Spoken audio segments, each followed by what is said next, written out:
What's up, everybody? So in this video I'm going to talk a little bit about swapping pads on the M3, and this applies to any kind of street track car that you may have that has kind of quick change out pads. So the main thing to call out here is that I use Rotor pads. I have the DS 2500s for the street and I have the DS 111s for the track. And the main difference, obviously the compound is similar, but this is more of a race compound. It's going to be very loud once they're bedded in. So I would not recommend it. You can drive it to the track, but the noise is so insane that I would not recommend these for the street.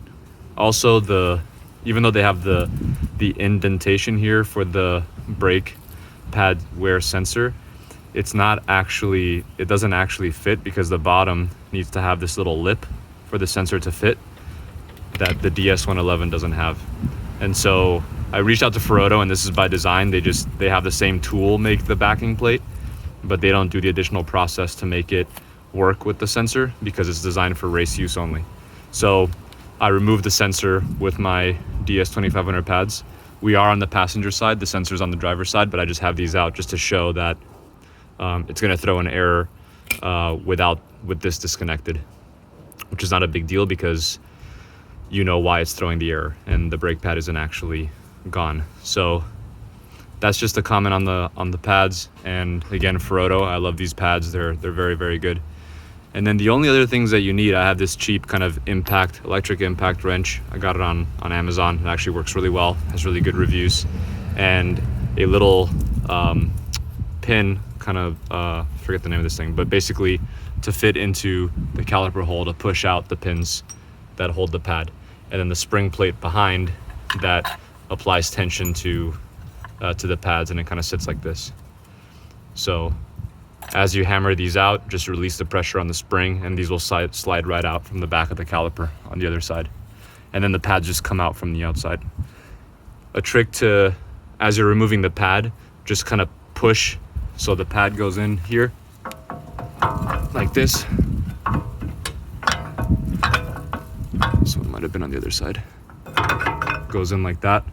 And when you have the ears of the pad kind of sticking out, push back so that the pistons go back into the caliper. That'll make it easier to put the new pad in case the new pad is thicker than the one you just took out, which if you're using it on the track, it's likely that the replacement pad will be thicker. So that'll avoid you requiring to use a pad, like a piston caliper spreader, which is another tool that I'm not showing here, but in case you need to push the pistons back into the caliper, you can do it with your thumbs. You can also use a spreader or use the pads when they're still in there.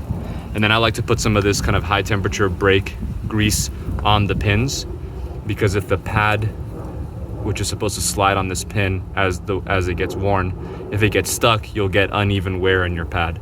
That happened to me one time, so now I know. Clean these out and just grease them a little bit just to make sure that the pad is not, the backing plate is not sticking on the pin. And that's about it. So, and then the wood block is not a pad holder. This is actually just to drive the front wheels and tires on so that I can get my jack under the car. And I do this fast enough where I'm personally comfortable not putting additional jack stands under it, but obviously to be safe you might want to have a set of jack stands too. So that's about it.